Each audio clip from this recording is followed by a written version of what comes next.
अस्सलामुअलैकुम मेरे सारे भैन भरावां नूं वेलकम टू अ नया किचन। अज मैं थोड़े वास्ते मज़ेदार तरीन सब दी फेवरेट बिरयानी दी रेसिपी लैके आई। तुस लाजमी उन्हें घर च ट्राई करेओ ते मैंने कमेंट्स च दस्सेओ थोड़ी बिरयानी कैसी बनी। तो चलो स्टार्ट करते हैं अपनी रेसिपी नूं। ओहदे वास्ते असीं सब तो पहले 3-4 प्याज लैके उन्हां नूं रफली कट लिया। ਉਹਦੇ ਬਾਅਦ ਅਸੀਂ 2 ਟਮਾਟਰ ਲਏ ਸੀ, ਉਹਨਾਂ ਨੂੰ ਅਸੀਂ ਇਸ ਸ਼ੇਪ 'ਚ ਕੱਟ ਲਿਆ। ਤੁਸੀਂ ਸਿੱਧੀ ਸ਼ੇਪ 'ਚ ਵੀ ਕੱਟ ਸਕਦੇ ਹੋ। ਉਹਦੇ ਬਾਅਦ ਅਸੀਂ ਮਿਰਚਾਂ, ਨਿੰਬੂ, ਇਮਲੀ ਅਤੇ ਆਲੂ ਬੁਖਾਰਾ ਲਿਆ। ਹੁਣ ਅਸੀਂ ਟਿੱਕਾ ਬਿਰਯਾਨੀ ਬਣਾਉਣੀ ਹੈ ਅਤੇ ਉਹਦੇ ਵਾਸਤੇ ਅਸੀਂ ਮੈਰੀਨੇਟ ਕਰਨਾ ਹੈ ਚਿਕਨ ਨੂੰ। ਉਹਦੇ ਵਾਸਤੇ ਅਸੀਂ ਜ਼ੀਰਾ, ਨਮਕ, ਹਲਦੀ, ਸੁਰਖ ਮਿਰਚ, ਸੁੱਕਾ ਧਨੀਆ ਇਹ ਪਾ ਲੈਣੇ ਨੇ ਮਸਾਲਿਆਂ ਦੇ ਵਿੱਚ, ਦਹੀਂ ਦੇ ਵਿੱਚ ਐਡ ਕਰ ਦੇਣੇ ਨੇ। ਅਗਰ ਤੁਹਾਨੂੰ ਮੇਰੀ ਟਿੱਕਾ ਬਿਰਯਾਨੀ ਦੀ ਰੈਸਪੀ ਅੱਛੀ ਲੱਗੇ ਤਾਂ ਲਾਈਕ, ਸ਼ੇਅਰ, ਸਬਸਕ੍ਰਾਈਬ ਕਰਨਾ ਨਹੀਂ ਭੁੱਲਣਾ। ਅਤੇ ਅੱਜ ਮੇਰਾ ਥੋੜ੍ਹਾ ਜਿਹਾ ਗਲਾ ਖਰਾਬ ਹੈ, ਉਹਦੇ ਵਾਸਤੇ ਮੈਂ ਮਾਜ਼ਰਤ ਕਰਦੀ ਹਾਂ। ਥੋੜ੍ਹੀ ਜਿਹੀ ਮੈਂ ਬਿਮਾਰ ਸੀ, ਇਹਦੇ ਵਾਸਤੇ ਮੇਰੀ 2-3 ਦਿਨ ਤੋਂ ਵੀਡੀਓ ਨਹੀਂ ਆ ਰਹੀ ਸੀ। ਲੇਕਿਨ ਜਿਹੜਾ ਹੈ ਹੁਣ ਮੇਰੀ ਲਗਾਤਾਰ ਇਨਸ਼ਾ ਅੱਲਾ ਲਗਾਤਾਰ ਮੇਰੀ ਵੀਡੀਓਜ਼ ਆਉਣਗੀਆਂ। ਉਹਦੇ ਬਾਅਦ ਅਸੀਂ ਇਹਦੇ ਵਿੱਚ ਪਾ ਲਿਆ ਕਸੂਰੀ ਮੇਥੀ ਪਾ ਲਈ ਹੈ ਅਤੇ ਉਹਨੂੰ ਵੀ ਇਹਦੇ ਵਿੱਚ ਮਿਕਸ ਕਰ ਲੈਣਾ। ਸਾਰੇ ਮਸਾਲੇ ਪਾ ਕੇ ਕਸੂਰੀ ਮੇਥੀ, ਜ਼ੀਰਾ ਪਾ ਕੇ ਇਹਨੂੰ ਹੁਣ ਮਿਕਸ ਕਰ ਲੈਣਾ ਅੱਛੀ ਤਰੀਕੇ ਨਾਲ ਮਸਾਲਿਆਂ ਨੂੰ। ਅਸੀਂ ਇਹਦੇ ਵਿੱਚ ਥੋੜ੍ਹਾ ਜਿਹਾ ਪਾ ਲਿਆ। ਹੁਣ ਅਸੀਂ ਇਹਦੇ ਵਿੱਚ ਪਾਤਾ ਲੈਮਨ ਦਾ ਜੂਸ, ਥੋੜ੍ਹਾ ਜਿਹਾ 3-4 ਨਿੰਬੂ ਲੈ ਕੇ ਉਹਦਾ ਥੋੜ੍ਹਾ ਜਿਹਾ ਜੂਸ ਕੱਢ ਕੇ ਉਹ ਪਾ ਕੇ ਅਸੀਂ ਇਹਦੇ ਵਿੱਚ ਥੋੜ੍ਹੀ ਜਿਹੀਆਂ ਮਿਰਚਾਂ ਅਤੇ ਧਨੀਆ ਪਾ ਦਿੱਤਾ ਹੈ। ਉਹ ਪਾਉਣ ਦੇ ਬਾਅਦ ਇਹਨੂੰ ਅਸੀਂ ਚੰਗੀ ਤਰੀਕੇ ਨਾਲ ਮਿਕਸ ਕਰ ਲੈਣਾ। ਅਸੀਂ ਇਹਦੇ ਵਿੱਚ ਹੁਣ ਪਾ ਲੈਣਾ ਚਿਕਨ। ਅਸੀਂ ਬੋਨਲੈਸ ਚਿਕਨ ਲਿਆ, ਤੁਸੀਂ ਦੂਸਰਾ ਵੀ ਲੈ ਸਕਦੇ ਹੋ। ਹੁਣ ਅਸੀਂ ਇਹਨੂੰ ਸਾਰੀਆਂ ਸ਼ਾਮਾਂ ਨੂੰ ਇਹਦੇ ਵਿੱਚ ਮਿਕਸ ਕਰ ਲੈਣਾ। ਦਹੀਂ ਵਿੱਚ ਚਿਕਨ ਨੂੰ ਅੱਛੇ ਤਰੀਕੇ ਨਾਲ ਮੈਰੀਨੇਟ ਕਰਨਾ ਅਤੇ ਤਾਂ ਕਿ ਜਿਹੜੇ ਸਾਰੇ ਚਿਕਨ ਮਸਾਲੇ ਅਤੇ ਦਹੀਂ ਹੈ ਉਹ ਚਿਕਨ ਦੇ ਵਿੱਚ ਅੱਛੇ ਤਰੀਕੇ ਨਾਲ ਅਬਜ਼ਰਵ ਹੋ ਜਾਏ। ਅਬਜ਼ਰਵ ਕਰਨ ਦੇ ਬਾਅਦ ਹੁਣ ਅਸੀਂ ਇਹਨੂੰ ਮਿਕਸ ਕਰਨ ਲੱਗੇ ਹਾਂ। ਉਹਦੇ ਮੈਰੀਨੇਟ ਕਰਨ ਤੋਂ ਪਹਿਲੇ ਅਸੀਂ ਥੋੜ੍ਹੀ ਦੇਰ ਪਹਿਲੇ ਇਹਦੇ ਵਿੱਚ ਥੋੜ੍ਹੀ ਜਿਹੀ ਕਾਲੀ ਮਿਰਚ ਵੀ ਪਾ ਲਈ ਸੀ। ਮਾਜ਼ਰਤ ਢੱਕਣ ਨੀਚੇ ਗਿਰ ਗਿਆ ਸੀ, ਉਹਦੇ ਵਾਸਤੇ ਕੋਈ ਗੱਲ ਨਹੀਂ, ਹੁੰਦਾ ਰਹਿੰਦਾ। ਅਸੀਂ ਇਹਦੇ ਵਿੱਚ ਕਾਲੀ ਮਿਰਚ ਪਾ ਕੇ ਹੁਣ ਅਸੀਂ ਮਿਕਸ ਕਰ ਲੈਣਾ। ਵੇਖ ਸਕਦੇ ਹੋ, ਤੁਸੀਂ ਹੱਥ ਨਾਲ ਵੀ ਕਰ ਸਕਦੇ ਹੋ, ਹੱਥ ਨਾਲ ਬਲਕਿ ਸਾਰਾ ਅੱਛੇ ਤਰੀਕੇ ਨਾਲ ਹੋ ਜਾਂਦਾ। ਵੀਡੀਓ ਵਾਸਤੇ ਥੋੜ੍ਹੇ ਜਿਹੇ ਚਮਚ ਨਾਲ ਯੂਜ਼ ਕੀਤਾ, ਬਟ ਅਸੀਂ ਓਰੀਜਨਲ ਵਿੱਚ ਹੱਥ ਨਾਲ ਹੀ ਕੀਤਾ ਇਹਨੂੰ। ਗਲਵਸ ਚਾੜ ਕੇ ਤੁਸੀਂ ਆਰਾਮ ਨਾਲ ਕਰ ਸਕਦੇ ਹੋ, ਕੋਈ ਚਿਕਨ ਦੀ ਸਮੈਲ ਨਹੀਂ ਆਉਣੀ। ਅਤੇ ਹੈਂਡ ਵਾਸ਼ ਵੀ ਤਾਂ ਹੋ ਸਕਦੇ ਨੇ, ਚਿਕਨ ਦੀ ਸਮੈਲ ਆ ਵੀ ਗਈ। ਇਹਨੂੰ ਅੱਛੇ ਤਰੀਕੇ ਨਾਲ ਮਿਕਸ ਕਰ ਲਿਆ। ਦੇਖ ਸਕਦੇ ਹੋ ਤਕਰੀਬਨ ਸਾਡਾ ਮਿਕਸ ਹੋ ਗਿਆ। ਹੁਣ ਅਸੀਂ ਇਹਦੇ ਵਿੱਚ ਪਾ ਲੈਣੇ ਨੇ ਖਾਣਾ। ਅਸੀਂ ਲਈ ਸੀ ਥੋੜ੍ਹੀ ਜਿਹੀ, ਅਸੀਂ ਲੈ ਲਈ ਸੀ ਧਾਰਾ ਮਿਰਚ 1 ਟੀਸਪੂਨ ਕਹਿ ਲਓ, ਉਹ ਅਸੀਂ ਇਹਦੇ ਵਿੱਚ ਪਾ ਲਈ ਸੀ ਕਿਉਂਕਿ ਥੋੜ੍ਹਾ ਜਿਹਾ ਸਪਾਈਸੀ ਟਿੱਕਾ ਬਿਰਯਾਨੀ ਹੈ।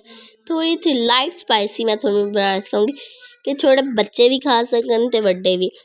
ਈਜ਼ੀ ਬਹੁਤ ਹੈ। ਤੁਸੀਂ ਸਟੈਪ ਬਾਏ ਸਟੈਪ ਮੇਰੀ ਫੁੱਲ ਲੌਂਗ ਵੀਡੀਓ ਵੇਖੋਗੇ ਅਤੇ ਤੁਹਾਨੂੰ ਪਤਾ ਚੱਲ ਜਾਏਗਾ ਕੈਸੇ ਟਿੱਕਾ ਬਿਰਯਾਨੀ ਬਣਾਉਣੀ ਹੈ। ਹੁਣ ਅਸੀਂ ਥੋੜ੍ਹਾ ਜਿਹਾ ਕਲਰ ਵੀ ਪਿਆਰਾ ਹੋਣਾ ਚਾਹੀਏ ਟਿੱਕੇ ਦਾ, ਅਤੇ ਅਸੀਂ ਇਹਦੇ ਵਿੱਚ ਪਾ ਲਿਆ ਥੋੜ੍ਹਾ ਜਿਹਾ ਜ਼ਰਦਾ ਕਲਰ ਪਾ ਕੇ ਇਹਨੂੰ ਅੱਛੀ ਤਰੀਕੇ ਨਾਲ ਮਿਕਸ ਕਰ ਲੈਣਾ ਤਾਂ ਕਿ ਜਿਹੜੇ ਮਸਾਲੇ ਨੇ। ਹੁਣ ਇਹਨੂੰ ਅਸੀਂ ਮਿਕਸ ਕਰਨ ਦੇ ਬਾਅਦ ਇਹਨੂੰ ਅਸੀਂ ਅੱਧਾ ਘੰਟੇ ਵਾਸਤੇ ਰੈਸਟ ਵਾਸਤੇ ਮੈਰੀਨੇਟ ਕੀਤਾ। ਹੁਣ ਅਸੀਂ ਅੱਧਾ ਘੰਟੇ ਵਾਸਤੇ ਰੈਸਟ ਵਾਸਤੇ ਇਹਨੂੰ ਰੱਖ ਦੇਣਾ, ਫਿਰ ਅਸੀਂ ਇਹਨੂੰ ਫਰਾਈ ਕਰ ਲਵਾਂਗੇ। ਅੱਛੇ ਤਰੀਕੇ ਨਾਲ ਅਸੀਂ ਇਹਨੂੰ ਚੰਗੇ ਤਰੀਕੇ ਨਾਲ ਮਿਕਸ ਕਰਨਾ। ਅਗਰ ਤੁਹਾਨੂੰ ਮੇਰੀ ਟਿੱਕਾ ਬਿਰਯਾਨੀ ਦੀ ਰੈਸਪੀ ਅੱਛੀ लगे अपने फ्रेंड्स ਨਾਲ शेयर करियो ताकि वो भी मज़ेदार टिक्का बिरयानी बनाएं और खाएं, मज़े लें। एंड पर तुम यकीन मानो, तुम मेरी अद्धी वीडियो वेख के चल जाते ना, शॉर्ट देख के पता चल जाता बस अगे क्या है होना। लेकिन शॉर्ट विच मैं कुछ स्टैप दिखाना भुल जानी हाँ। लेकिन मेरी कोशिश है होंदी है कि मैं सारे स्टैप दिखावां, लेकिन शॉर्ट ਪਿਆਰੀ ਹੁੰਦੀ ਹੈ ਅਤੇ ਉਹਦੇ ਵਿੱਚ ਕੋਈ ਸਟੈਪ ਮਿਸ ਹੋ ਜਾਂਦੇ। ਤੁਸੀਂ ਲੌਂਗ ਵੇਖੋ ਅਤੇ ਸਟੈਪ ਬਾਏ ਸਟੈਪ ਤੁਹਾਨੂੰ ਪਤਾ ਚੱਲ ਜਾਏਗਾ। ਠੀਕ ਹੈ, ਅਗਰ ਤੁਸੀਂ ਸ਼ੋਰਟ ਦੇਖ ਕੇ ਬਣਾਓਗੇ ਮੇ ਬੀ ਅੱਲਾ ਨਾ ਕਰੇ ਤੁਹਾਡੀ ਟਿੱਕਾ ਬਿਰਯਾਨੀ ਪਤਾ ਨਹੀਂ ਖ਼ਰਾਬ ਵੀ ਹੋ ਸਕਦੀ ਹੈ। ਸੋ ਇਸ ਵਾਸਤੇ ਮੈਂ ਤੁਹਾਨੂੰ ਕਹਿੰਦੀ ਹਾਂ ਲੌਂਗ ਵੀ ਵੇਖਿਆ ਕਰੋ। ਲੌਂਗ ਵਿੱਚ ਮੈਂ ਤੁਹਾਨੂੰ ਡਿਟੇਲ ਸਟੈਪ ਬਾਏ ਸਟੈਪ ਨਾਲ ਦੱਸ ਲੈਂਦੀ ਹਾਂ ਅਤੇ ਸ਼ੋਰਟ ਵਿੱਚ ਇੰਨਾ ਮੇਰੇ ਕੋਲ ਬੋਲਿਆ ਨਹੀਂ ਜਾਂਦਾ ਕਿਉਂਕਿ ਉਹ ਛੋਟੀ ਜਿਹੀ ਵੀਡੀਓ ਹੁੰਦੀ ਹੈ ਜਿੰਨਾ ਮੈਂ ਐਕਸਪਲੇਨ ਨਹੀਂ ਕਰ ਸਕਦੀ ਉਹਨੂੰ। ਹਲਕਾ ਮੈਂ ਤੁਹਾਨੂੰ ਦੱਸ ਦਿੰਦੀ ਹਾਂ ਉਹਦੇ ਵਿੱਚ। ਹੁਣ ਅਸੀਂ ਆਇਲ ਲੈ ਕੇ ਉਹਦੇ ਵਿੱਚ ਪਿਆਜ਼ ਲੈ ਕੇ ਪਿਆਜ਼ਾਂ ਨੂੰ ਅਸੀਂ ਫਰਾਈ ਕਰ ਲੈਣਾ। ਮੈਂ ਆਪਣੀ ਵੀਡੀਓ 'ਚ ਤੁਹਾਡੇ ਨਾਲ ਥੋੜ੍ਹੀਆਂ ਗੱਲਾਂ ਵੀ ਕਰਦੀ ਹਾਂ। ਅਗਰ ਤੁਹਾਨੂੰ ਮੇਰੀ ਗੱਲਾਂ ਅੱਛੀ ਲੱਗਦੀਆਂ ਤਾਂ ਲਾਈਕ, ਸ਼ੇਅਰ, ਸਬਸਕ੍ਰਾਈਬ ਕਰਿਓ। ਹੁਣ ਅਸੀਂ ਇਹਦੇ ਵਿੱਚ ਪਾ ਲਿਆ ਅਸੀਂ ਪਿਆਜ਼ਾਂ ਨੂੰ ਸਟੇਨਰ ਦੇ ਵਿੱਚ ਪਾ ਕੇ ਇਹਨੂੰ ਰੱਖ ਲੈਣਾ। ਅਸੀਂ ਆਇਲ ਜਿਹੜਾ ਅਸੀਂ ਫਰਾਈ ਪੈਨ ਸੀ ਜਿਹਦੇ ਵਿੱਚ ਅਸੀਂ ਕੀਤੇ ਸੀ ਪਿਆਜ਼ ਫਰਾਈ, ਉਹਦੇ ਵਿੱਚ ਹੀ ਅਸੀਂ ਆਇਲ ਪਾ ਲੈਣਾ। ਐਵੇਂ ਸਾਡੇ ਪਿਆਜ਼ ਬਰਾਊਨ ਹੋ ਗਏ ਨੇ। ਹੁਣ ਅਸੀਂ ਪਿਆਜ਼ਾਂ ਵਾਲੇ ਆਇਲ 'ਚ ਹੀ ਆਪਣਾ ਜਿਹੜਾ ਅਦਰਕ ਲਸਣ ਦਾ ਪੇਸਟ ਲਿਆ ਸੀ ਉਹਨੂੰ ਪਾ ਕੇ ਉਹਨੂੰ ਵੀ ਥੋੜ੍ਹਾ ਜਿਹਾ ਮਿਕਸ ਕਰ ਲੈਣਾ। ਆਇਲ ਪਾ ਕੇ ਆਇਲ ਦੇ ਵਿੱਚ ਅਸੀਂ ਅਦਰਕ ਲਸਣ ਦਾ ਪੇਸਟ ਪਾ ਕੇ ਹੁਣ ਅਸੀਂ ਜਿਹੜਾ ਆਪਣਾ ਟਿੱਕਾ ਬਿਰਯਾਨੀ ਜਿਹੜਾ ਮਟੀਰੀਅਲ ਸੀ ਸਾਡਾ ਮੈਰੀਨੇਟਿੰਗ ਵਾਸਤੇ ਅਸੀਂ ਰੱਖਿਆ ਹੋਇਆ ਸੀ ਉਹ ਅਸੀਂ ਇਹਦੇ ਵਿੱਚ ਜਦੋਂ ਸਾਡਾ ਅਦਰਕ ਲਸਣ ਦਾ ਪੇਸਟ ਇਹਦੇ ਆਇਲ ਦੇ ਵਿੱਚ ਮਿਕਸ ਹੋ ਜਾਏਗਾ, ਹੁਣ ਅਸੀਂ ਇਹਦੇ ਵਿੱਚ ਪਾ ਲੈਣਾ ਜਿਹੜਾ ਸਾਡਾ ਚਿਕਨ ਸੀ ਉਹ।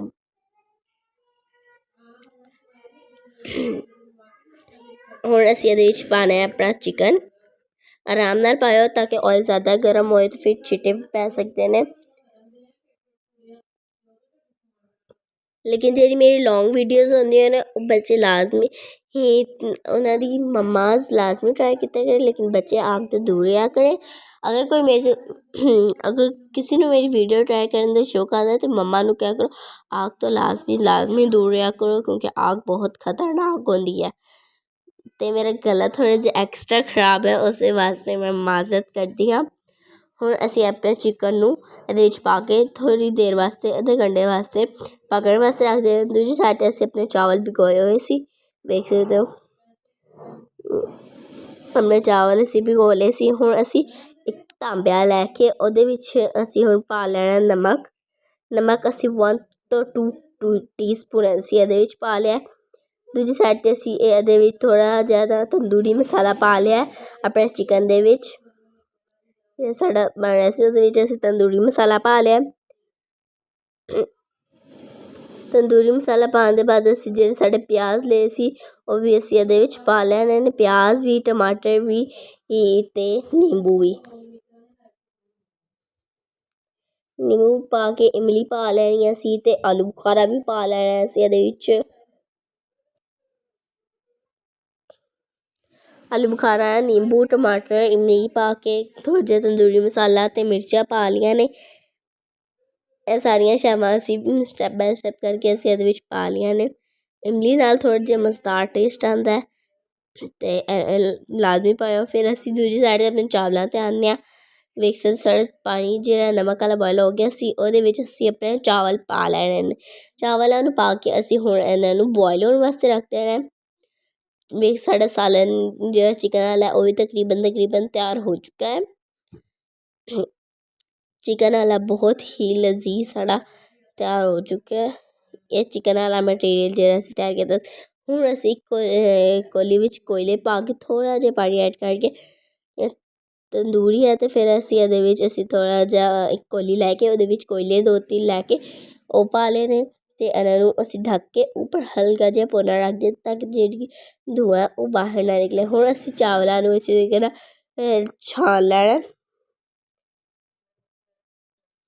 ਅਸੀਂ ਚਾਵਲਾਂ ਨੂੰ, ਚਾਵਲ ਸਾਡੇ ਬੋਇਲ ਹੋ ਗਏ ਸੀ, ਵੇਖ ਸਕਦੇ ਹੋ। ਇਹ ਸਾਡਾ ਚਿਕਨ ਦੇ ਵਿੱਚ ਅਸੀਂ ਹੁਣ ਤਹਿਵਾਂ ਲਾਉਣੀਆਂ ਨੇ। ਸਭ ਤੋਂ ਪਹਿਲੇ ਅਸੀਂ ਚਿਕਨ ਦੀ, ਫਿਰ ਚਾਵਲ ਦੀ, ਚਿਕਨ ਦੀ ਅਤੇ ਚਾਵਲ ਦੀ ਲਾ ਲਈਏ। ਹੁਣ ਅਸੀਂ ਇਹਦੇ ਉੱਤੇ ਚਾਵਲਾਂ ਦੀ ਤਹਿ ਲਾ ਲਈਏ ਅਤੇ ਫਿਰ ਚਾਵਲਾਂ ਦੀ ਤਹਿ ਲਾਉਣ ਦੇ ਬਾਅਦ ਅਸੀਂ ਇਹਦੇ ਵਿੱਚ ਜਿਹੜੇ ਸਾਡੇ ਟਮਾਟਰ, ਪਿਆਜ਼ ਅਤੇ ਮਿਰਚਾਂ ਸੀ, ਨਿੰਬੂ ਸੀ ਅਤੇ ਧਨੀਆ ਉਹ ਅਸੀਂ ਇਹਦੇ ਵਿੱਚ ਪਾ ਕੇ ਇਹਨੂੰ ਦਮ ਵਾਸਤੇ ਹੁਣ ਰੱਖਣਾ। ਵੇਖ ਸਕਦੇ ਅਸੀਂ ਸਾਰੀਆਂ ਸ਼ੈਵਾਂ ਇਹਦੇ ਵਿੱਚ ਪਾ ਲਈਆਂ ਨੇ। ਸਾਰੀਆਂ ਨੂੰ ਅੱਛੇ ਤਰੀਕੇ ਨਾਲ ਪਿਲਾ ਲੈਣਾ ਸਾਰੇ ਚਾਵਲਾਂ 'ਤੇ। ਅਤੇ ਯਕੀਨ ਮੰਨੋ ਤੁਹਾਨੂੰ ਸ਼ਕਲ ਨਾਲ ਹੀ ਇਤਨੀ ਸੋਹਣੀ ਲੱਗ ਰਹੀ ਹੋਗੀ ਮੇਰੀ ਬਿਰਯਾਨੀ, ਖਾਣ 'ਚ ਤਾਂ ਬਹੁਤ ਹੀ ਲਜ਼ੀਜ਼। ਥੋੜ੍ਹਾ ਜਿਹਾ ਬਿਰਯਾਨੀ ਹੈ ਅਤੇ ਜ਼ਰਦਾ ਕਲਰ ਵੀ ਪਾ ਲਿੱਤਾ ਇਹਦੇ ਵਿੱਚ। ਜ਼ਰਦਾ ਕਲਰ ਵੀ ਪਾ ਕੇ ਇਹਨੂੰ ਅਸੀਂ ਦਮ ਵਾਸਤੇ ਰੱਖ ਦੇਣਾ। ਇਹਨੂੰ ਅੱਛੇ ਤਰੀਕੇ ਨਾਲ ਦਮ ਵਾਸਤੇ ਰੱਖ ਦਿੱਤਾ ਸੀ ਅਤੇ ਅਸੀਂ ਹੁਣ ਦਮ ਬਾਅਦ 'ਚ ਖੋਲ੍ਹਿਆ ਅਤੇ ਸਾਡੀ ਬਿਰਯਾਨੀ ਨੂੰ ਅਸੀਂ ਚਮਚ ਨਾਲ ਸਾਡੀ ਬਿਰਯਾਨੀ ਨੂੰ ਮਿਕਸ ਕਰ ਲਿਆ। ਤਹਿਵਾਂ ਲਾਈਆਂ ਹੋਈਆਂ ਸੀ और मिक्स किया साड़ी बिरयानी बहुत ही लजीज असी ओपन की है तो सारे घर च इन्नी मज़ेदार खुशबू फैली है लाजमी इन्हें घर च ट्राई करो सारे घर वाले कहेंगे इतनी मज़ेदार अगली बार फिर बनाना दावत पे बनाना किसी के घर दोस्त के घर दावत होती है बच्चों की दोस्त आते हैं तब बनाना बहुत ही लजीज बनेगी तो खाने में बहुत टेस्टी है असी ना कोई दही ना कोई सलाद खाली है टिक्का बिरयानी लाजमी ट्राई करियो तो मैंने कमेंट से दसियो थोड़ी टिक्का बिरयानी कैसी बनी लेकिन मैंने थोड़े नाल शिकायत है तुसी मेरे व्हाट्सएप वाले चैनल ਨੂੰ फॉलो नहीं करते प्लीज़ मैं थोड़े अगे रिक्वेस्ट करदी हां ओहदे ते भी थोड़ा जिहा प्यार दिखा दे करो मैं अपने व्हाट्सएप ते एक चैनल बनाया है एनी दे किचन दे नां ते ओहदे उत्ते भी मैं एदी वीडियोस भेजदी हां वॉइस ओवर करके ओह भी जाके वेखियो ते अगर थोनू अपनी कोई पसंद दी रेसिपी चाहिदी है तो ओह भी मैं कमेंट करो मैं ओह भी बनवा लवांगी थोड़े वास्ते अगर कोई मीठे च चाहिदी है तो मीठे च कोई नमकीन च चाहिदी है तो कोई नमकीन च ਇਹ ਸਾਡੀ बिरयानी बहुत लजीज तैयार हो चुकी है इतने खिले खिले चावल बने सी ते जी साड़ी बोटी सी वो भी इतनी नरम सी यकीन मानो साड़ी बिरयानी बहुत ही मज़ेदार बनी सी ऐ ना कि प्रमोशन कर रही हूँ मैं की ऐड नहीं है कोई ऐड नहीं है मैं प्रमोशन नहीं कर रही लेकिन बहुत ही मज़ेदार बनी सी लाइक शेयर सब्सक्राइब करना नहीं भूलना अपने फ्रेंड्स से शेयर करना नहीं भूलना अल्लाह हाफिज़।